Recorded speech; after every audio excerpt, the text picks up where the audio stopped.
आप सभी का बहुत बहुत स्वागत है KBS पर। तो आज है 25 अगस्त। तो आज हम देखते हैं आज के करंट अफेयर्स। दोस्तों, आप सभी को क्या करना है कि सुबह उठकर अपने लिए गोल सेट करना है और पूरा दिन उस गोल को अचीव करने के लिए लगा देना है।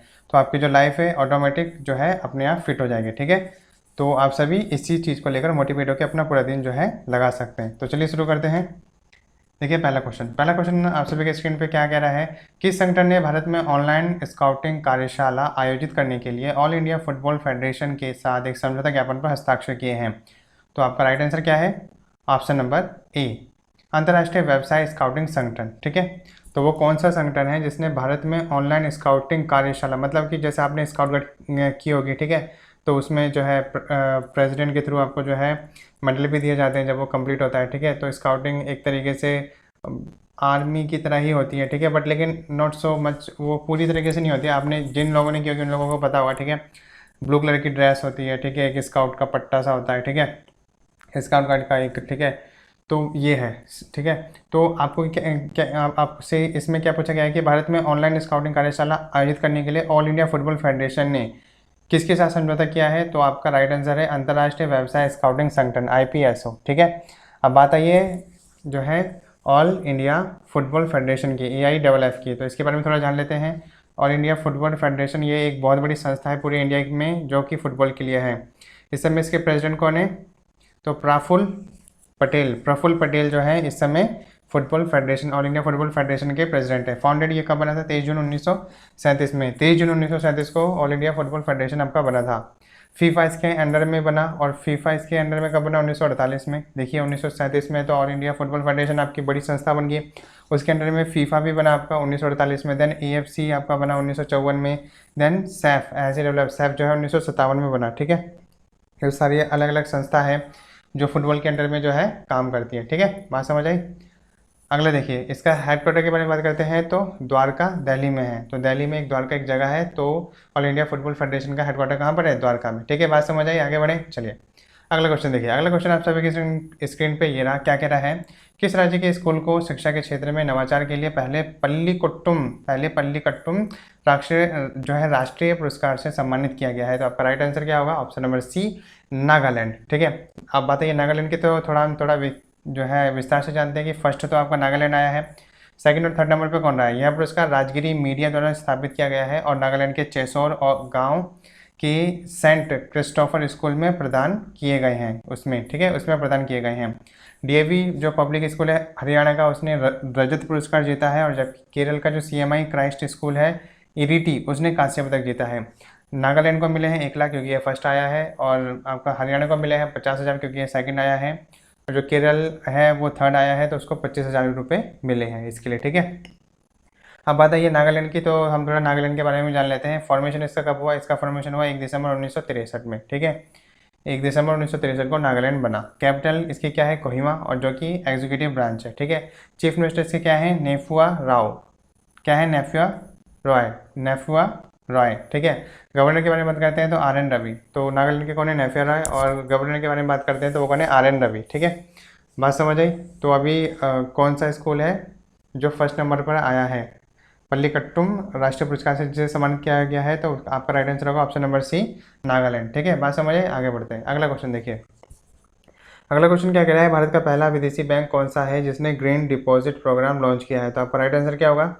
आपका राइट आंसर होगा HSBC इंडिया। ठीक है, HSBC इंडिया ने जो है क्या किया है? ग्रीन डिपॉजिट प्रोग्राम जो है लॉन्च किया। और HSBC इंडिया ना, ये जो है इंडिया का बैंक नहीं है, ये एक विदेशी बैंक है। ठीक है, जो कि विदेशियों के द्वारा इंडिया में इस्टेब्लिश किया गया है। ठीक है, तो ये है HSBC इंडिया। ठीक है, इसने जो है ग्रीन डिपॉजिट प्रोग्राम लॉन्च किया। अभी देखिए ये प्रोग्राम है क्या? ये विशेष रूप से कॉर्पोरेट ग्राहकों के लिए लॉन्च किया गया है। ठीक है, अच्छा ये यहाँ पे गलती होगी, कौन विराम। ठीक है, यहाँ पे गलती होगी तो इसको सही कर लेंगे। ये यहाँ पे पूर्ण विराम लिखना था, वो गलती से हो गया। ठीक है, बाय मिस्टेक। चलिए, तो यहाँ पे आपका क्या आएगा? भारत का पहला विदेशी बैंक कौन सा है जिसने ग्रीन डिपॉजिट प्रोग्राम लॉन्च किया है? तो आपका राइट आंसर होगा HSBC। अब देखो ग्रीन डिपॉजिट प्रोग्राम में क्या होगा कि इसमें एक्चुअली जितना आपको जो ब्याज दिया जाता है ना, उससे ज़्यादा बढ़ के ब्याज दिया जाएगा।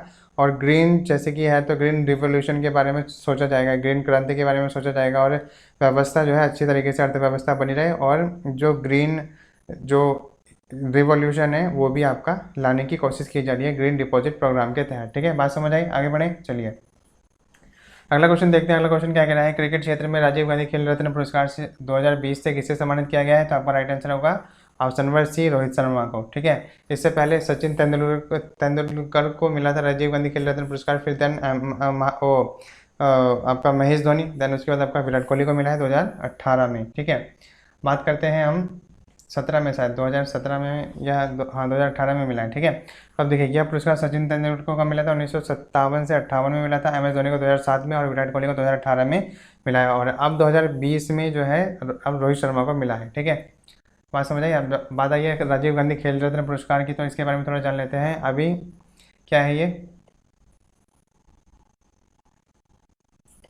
देखिए क्या है, सेरेमनी डाटा, सेरेमनी डेट मतलब ये कब मनाया गया है? 29 अगस्त 2020। तो अभी तो शायद ये आने वाला है, तो 29 अगस्त 2020 को ये जो है मनाया जाएगा, जिसमें जो है रोहित शर्मा को राजीव गांधी खेल रत्न पुरस्कार दिया जाएगा। ठीक है, और अवॉर्डेड फॉर ये किसके लिए दिया जाता है? तो आपका राइट आंसर है highest sports honour in India. तो इंडिया में जो जितने भी हाईएस्ट स्पोर्ट्स हैं उसमें बेहतरीन प्रदर्शन करने के लिए दिया जाता है। टोटल अवॉर्डेड इस समय 2020 में कितने अवार्ड दिए जाएंगे? 38 राजीव गांधी खेल रत्न पुरस्कार दिए जाएंगे। ठीक है, और मोस्ट रिसेंट विनर कौन कौन से हैं? दीपक मलिक और बजरंग पुनिया। तो दीपक मलिक और बजरंग पुनिया को भी 2020 में 29 अगस्त को राजीव गांधी खेल रत्न पुरस्कार दिया जाएगा। ठीक है, बात समझ आ रही है? आगे बढ़े, चलिए अगला क्वेश्चन देखिए। अगला क्वेश्चन क्या कह रहा है, गोपाल स्वामी कस्तूरी रंगन जिनका हाल ही में निधन हो गया है वह किस क्षेत्र से संबंधित है? तो गोपाल स्वामी किससे संबंधित है? आपका राइट आंसर होगा क्रिकेट। ठीक है, तो इनके बारे में ज़्यादा कुछ नहीं, ये आपका तेलंगाना से बिलोंग करते थे। ठीक है, सॉरी तमिलनाडु से बिलोंग करते थे गोपाल स्वामी। गोपाल स्वामी कस्तूरी रंगन तमिलनाडु से बिलोंग करते थे और ये क्रिकेट खेलते थे। बस आपसे इतना ही पूछा जाएगा, इसके बारे में ज़्यादा इन्फॉर्मेशन की आपको जरूरत नहीं है। ठीक है, आगे बात करते हैं। अगला क्वेश्चन देखिए। अगला क्वेश्चन क्या कह रहा है, विश्व वरिष्ठ नागरिक दिवस कब मनाया जाता है? तो आपका राइट आंसर होगा क्या? ऑप्शन नंबर डी, 21 अगस्त। 21 अगस्त को विश्व वरिष्ठ नागरिक दिवस मनाया जाता है और ये संयुक्त राष्ट्र द्वारा जो है स्थापित किया गया था। ठीक है, तो इसके बारे में थोड़ा जानते हैं। देखिए क्या है, इसको पहली बार जो है 1 अक्टूबर 1991 को मनाया गया था और इसकी स्थापना आधिकारिक तौर पर जो है संयुक्त राज्य अमेरिका के पूर्व राष्ट्रपति रोनाल्ड रीगन ने की थी। तो रोनाल्ड रीगन थे, उनके द्वारा जो है 1 अक्टूबर और 1991 को फर्स्ट टाइम मनाया गया था, और तब से जो है नागरिक दिवस कब मनाया जाता है? 21 अगस्त को। ठीक है, बात समझ आई? चलिए अगला क्वेश्चन देखिए। अगला क्वेश्चन क्या कह रहा है, निम्नलिखित में से किसे हॉकी के लिए लाइफ टाइम श्रेणी में द्रोणाचार्य अवार्ड से सम्मानित किया गया है? तो आपका राइट आंसर क्या होगा? Option number B, Shri Ramesh Pathania. Shri Ramesh Pathania को जो है द्रोणाचार्य अवार्ड से सम्मानित किया गया है। अब देखिए जो द्रोणाचार्य अवार्ड ने ये कोच के लिए दिया जाता है, तो इसके बारे में थोड़ा जान लेते हैं। देखिए क्या है, द्रोणाचार्य अवार्ड का आधिकारिक नाम Dronacharya award for outstanding coach in sports and games है। ठीक है, तो द्रोणाचार्य की फुल फॉर्म काफ़ी लोगों को नहीं पता होगी, तो उसके बारे में आप जान लीजिए। इसके ये क्या है, तो द्रोणाचार्य अवार्ड का आधिकारिक नाम मतलब इसका एक्चुअल नेम क्या है? Dronacharya award for outstanding coach in sports and games है। ठीक है, बात समझ आई?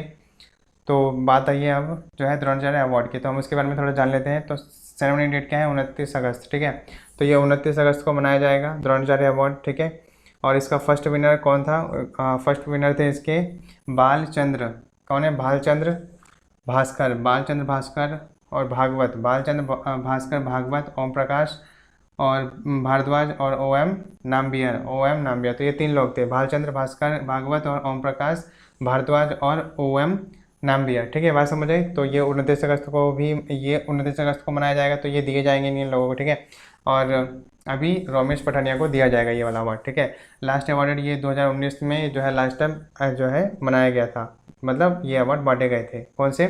लाइफ टाइम, ये द्रोणाचार्य अवार्ड जो लाइफ टाइम के हैं। ठीक है, टोटल अवार्ड जो है इस बार जो दिए जाने हैं वो 104 लोगों को दिए जाने हैं, और फर्स्ट अवार्ड जो है, फर्स्ट अवार्ड सबसे पहले कब जो है दिया गया था? 1985 में पहला द्रोणाचार्य अवार्ड दिया गया था। बात समझ आई? चलिए आगे बढ़ते हैं। अगला क्वेश्चन देखिए। अगला क्वेश्चन क्या कह रहा है, किस संस्थान ने भारत में मानवीय रसद के विकास के लिए हेल्प रसद के साथ एक समझौता ज्ञापन पर हस्ताक्षर किए हैं? ठीक है, तो ये देखिए मानवीय रसद और हेल्प रसद ये एक्चुअल में है क्या? बस ये हेल्प के लिए बनाए गए हैं। तो IIM कोझिकोड इसका राइट आंसर है, ऑप्शन नंबर ए आपका राइट आंसर है। तो इसमें होगा क्या, देखिए एक जगह से दूसरी जगह सूचना का प्रचार प्रसार करना और आदि जो चीज़ें हैं उनको बेहतर बनाना, इसके लिए जो है समझौता ज्ञापन पर हस्ताक्षर किए गए हैं। तो बात आई है IIM कोझिकोड की, तो इसके बारे में थोड़ा जान लेते हैं। इसको हिंदी में बोलते हैं भारतीय प्रबंधन संस्थान कोझिकोड। इसकी फुल फॉर्म आपकी मेन है, तो इंडियन इंस्टीट्यूट ऑफ मैनेजमेंट। ठीक है, IIM क्या है? Indian institute of management Kozhikode. ठीक है, और हिंदी में क्या बोलते हैं? भारतीय प्रबंधन संस्थान कोझिकोड। ठीक है, बात समझ आई। तो इसका राइट आंसर क्या हो जाएगा, option number A IIM Kozhikode. आगे बढ़ते हैं, अगला क्वेश्चन देखिए क्या कह रहा है।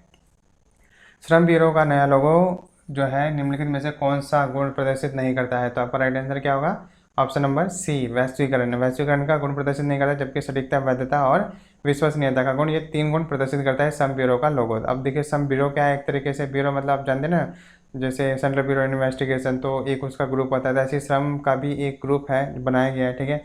उसके बारे में देखिए थोड़ा जान लेते हैं। नया लोगो जो है श्रम और रोजगार जो है राज्य मंत्री संतोष गंगवार द्वारा लॉन्च किया गया है। तो आपका राइट आंसर क्या होगा, श्रम और जो श्रम और रोजगार राज्य मंत्री इस समय कौन है, श्रम और रोजगार राज्य मंत्री इस समय संतोष गंगवार, इनके द्वारा ये लॉन्च किया गया है लोगो, जिसमें सटीकता, वैधता और विश्वसनीयता है, लेकिन वैश्वीकरण नहीं है। बस ये आपका मेन है, ठीक है।